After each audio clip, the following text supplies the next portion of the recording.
నమస్కారం. నమస్తే. అయితే మా మమ్మీ మా ఫాదర్ అనేది చిన్న ఉన్నప్పుడు విడిపోయారు. నేను చిన్న ఉన్నప్పుడు అంటే మా అమ్మమ్మ వాళ్ళు మా మమ్మీని మా డాడీకి చెప్పకుండా మా మమ్మీని నన్ను అమ్మమ్మ వాళ్ళ ఇంటికి తీసుకెళ్ళి. ఈ వైఫ్ని మీరు వదిలేయడానికి కారణం ఏంటి? కారణం అంటే ఇప్పుడు సంసారం నన్ను దూరం పెట్టేసింది. ఎందుకు అంటే బలిసి అంత పక్కతో దుప్పితే ఇట్లే ఉంటుంది.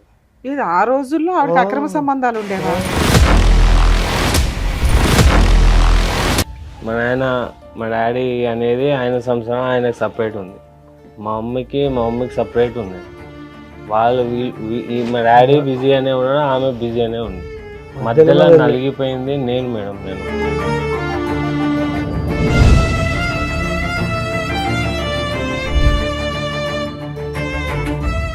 2010లో డైవర్స్ కేసింది. లాస్ట్ మా పెద్ద మనుషులంతా కలిసి కాంప్రమైజ్ చేసి వచ్చి మళ్ళీ మేము కలిసి ఉంటామని చెప్పి జడ్జి ముందు మరి చెప్పుకుంటే జడ్జి కొట్టేసిన కేసు.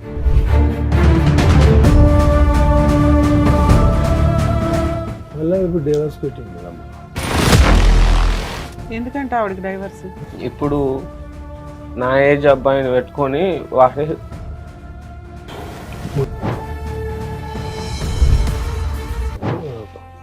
వాడే కావాలని ఇంట్లోకి వెళ్ళి పంపింది.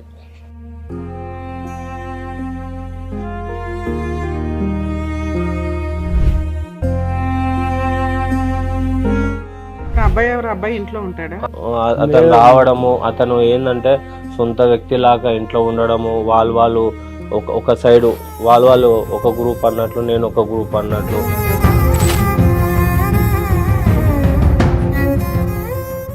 అన్నారు నన్ను కానీ రోడ్ మీద వేసి నాకు బతుకుదారు లేదు.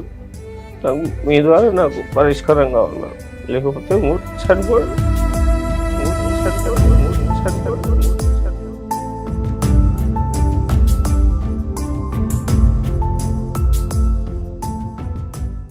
మేడం, ఇవాళ మన న్యాయవేదిక కార్యక్రమానికి ఒక సమస్యతో వచ్చారు భాను గారు. సో మరి భాను గారి సమస్య ఏంటో అడిగి తెలుసుకుందాం.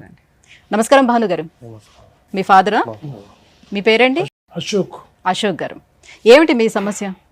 సార్ ప్రాబ్లం ఎవరిది? ఇద్దరు మీద చెప్పండి. అయితే